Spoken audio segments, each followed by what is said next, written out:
lovely to see you. All right. Thank you very much for stopping.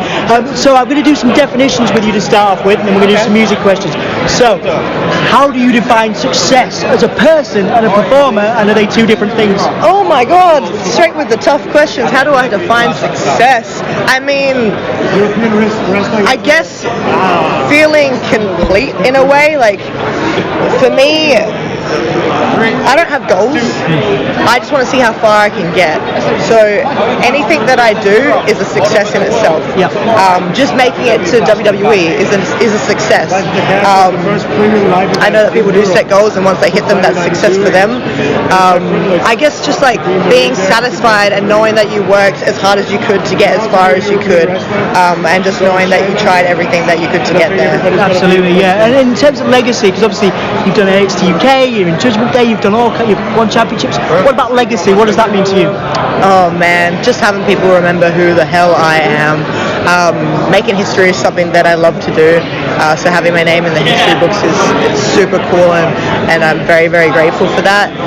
But just having people like remember me when I'm gone and still talk about me, and it sounds very like selfish, but like I think that's my sort of definition of legacy, just like living around while I'm gone, sort of way. Yeah. Absolutely. I've spoken to a number of young people that look up to you because they may be a little bit alternative, they're into a lot of male, but they look different, maybe they come from a difficult background, they've had difficulty in terms of bullying and things like that, and you've been a motivation to them. How does it feel to be in the position you're in, and being in that situation where you can inspire and empower people, young people all over the world who maybe feel a little bit different, maybe feel like the underdog a little bit?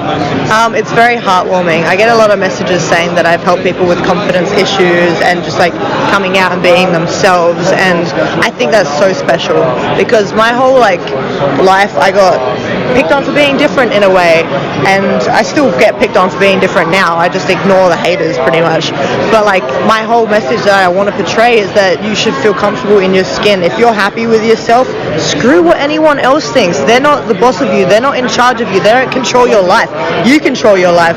So it's really cool to get that message out there and show people what I stand for and have them stand for that as well, and just get the confidence in themselves to be themselves. Absolutely. Could you take me back to one moment or two moments in your life where you were younger where you found your confidence despite all that struggle and things you went through?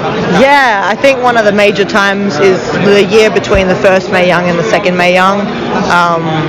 That was a very, very tough year for me, inside the work and outside of work. It was just one day I was like, you know what, screw it. I'm sick of pleasing people. I'm sick of trying to be someone that I'm not.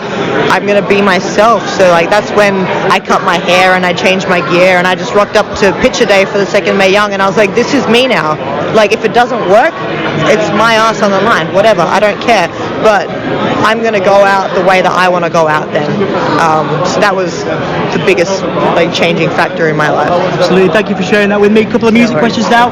Favorite live band you've ever seen and why? Oh, Motionless In White. Oh, amazing. I'm going to say them for absolutely everything because they're just so bloody good. Yeah. Chris gets so into it too. It's amazing to see. I got to speak to Chris a few years ago. Lovely band. Yes.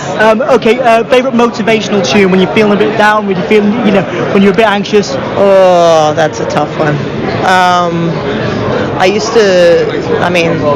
They all sort of hit me in different ways, like every song that I listen to, but Devil's Night by Motionless In White, that was always one that got me really fired up. Fantastic. Yeah. Brilliant. And finally, message for fans in the UK that support the Judgment Day, that get behind you and will continue to do so. Just keep watching because I'm going to keep being a menace and we're going to keep winning and we're going to take over WWE. You can be with us or you can be against us, I don't really care, but I'm just letting you know that it's going to happen.